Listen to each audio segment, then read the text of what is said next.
Selamat siang teman-teman semua, masih di channel Dunia Filsafat.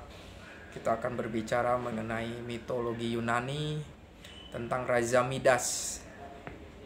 Di sejarawan besar Yunani yaitu Homeros menjadi sumber inspirasi untuk memahami tentang kehidupan manusia di Yunani, juga hubungannya dengan para dewa. Mengenai Raja Midas, suatu hari Raja Midas ini merasa terilhami bahwa dia menginginkan suatu kemampuan untuk bisa setiap yang dia sentuh menjadi emas.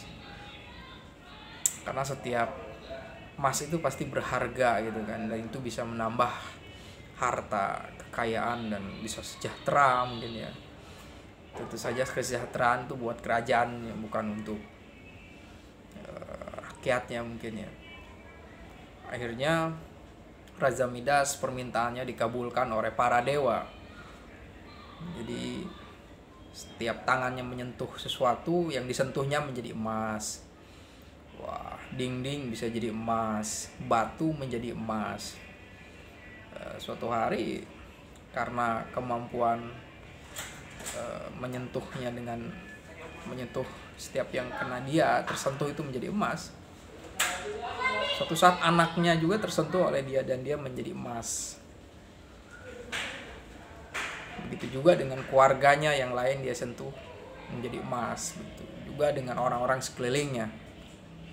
Pada saat itu akhirnya menjadi kesepian gitu kan, dan merasa bahwa kemampuan yang dia miliki itu malah membuatnya menderita, sepi gitu kan. Setiap yang dia sentuh menjadi emas, dianggap itu suatu kebahagiaan, tetapi itu menjadi suatu tragedi, bahkan malah petaka gitu kan, karena keluarganya juga menjadi benda mati itu di sana. Ya, dari cerita Raja Midas ini memang akan kita tafsirkan ya, mempunyai tafsir yang berbeda-beda ya. Yang dimaksud mungkin kalau emasnya hanya bersifat material, ya itu akan menjadi malapetaka ya. Istri kita sentuh menjadi emas gitu.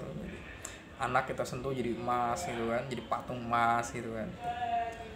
Nah, tapi kalau mau ditafsirkan secara esoteris, bahwa cerita itu menggambarkan bahwa si raja ini ingin memiliki kemampuan untuk